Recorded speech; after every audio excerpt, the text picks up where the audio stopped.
రేపు 10వ తరగతి పరీక్షలు రాయబోతున్న విద్యార్థులందరికీ నా శుభాకాంక్షలు. ఇప్పటిదాకా మీరు ఎన్నో ఎగ్జామ్స్ రాశారు మన స్కూల్ తరఫున. ఇప్పుడు కూడా అలాగే రాస్తారు అంతే.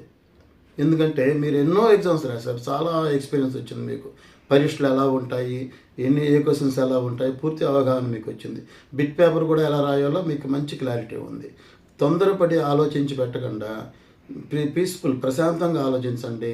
దానికి సరైన ఆన్సర్ రాసేయండి. ఎందుకంటే మార్కులు బాగా మంచి స్కోర్ కావాలంటే మీకు మెయిన్ బిట్ పేపరే. బిట్ పేపర్లో పర్ఫెక్ట్గా ఉండండి. కొంచెం కాంప్లికేటెడ్ బిట్స్ వచ్చినవి కొంచెం లాస్ట్లో పెట్టుకోండి. వాటిని మీరందరూ ఇక్కడ ఏమైతే రాశారో ఇదే విధంగా అక్కడ కూడా రాస్తారు.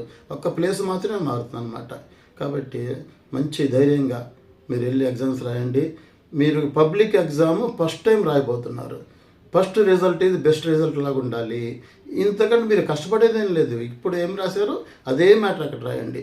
ఇంతకంటే గ్యారంటీగా మీకు ఎక్కువ మార్క్స్ వస్తాయని పూర్తిగా నమ్ముతున్నాను. బాగా రాయండి. నా ఆశీస్సులు మీకు ఎప్పుడూ ఉంటాయి. Thank you.